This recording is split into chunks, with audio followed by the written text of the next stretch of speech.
অফিসে চাকরি করেন, বিভিন্ন জায়গায় বিভিন্ন পরিস্থিতিতে বিভিন্ন রকমের পাবলিক ওয়াশরুম ইউজ করতে হয়, ট্রাভেলিং এ থাকেন, বারবার এয়ারপোর্টের ওয়াশরুম ইউজ করতে হয়, ট্রেনের ওয়াশরুম ইউজ করতে হয়, মাঝে মাঝে ইউটিআই হচ্ছে, তাই না? মাঝে মাঝে জ্বালা যন্ত্রণা হয় ইউরিন করবার সময়তে, জল খেয়ে নেন বেশি করে, ভাবেন ঠিক হয়ে যাবে।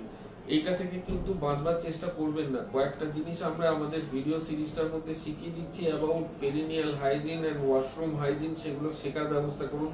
আগেকার দিনে যারা শিখিয়েছেন যে প্রত্যেকবার ইউরিন করবার পরে জল দিয়ে ভালো করে ধো এটসেট্রা, এইগুলোর উপরে এখন চলে গেছে সায়েন্সটা। এটার কিন্তু একটা স্পেসিফিক ট্রিটমেন্ট লাগে এবং লং টার্ম কিছু ওষুধপত্র লাগে, কয়েকটা টেস্ট লাগে। এইগুলোকে নেগলেক্ট করলে কিন্তু ইউটিআই এর এফেক্ট আপনাকে ইগনোর করার ফলে অনেক দূর পর্যন্ত, including effect on kidney, urinary bladder, এমনকি ভবিষ্যতে আসা প্রেগনেন্সির উপরেও এফেক্ট করতে পারে। আপনাকে কিন্তু জানতে হবে, নলেজটা নিতে হবে। ইউটিআই এর প্রপার ট্রিটমেন্ট করুন, টাইমলি ট্রিটমেন্ট করুন।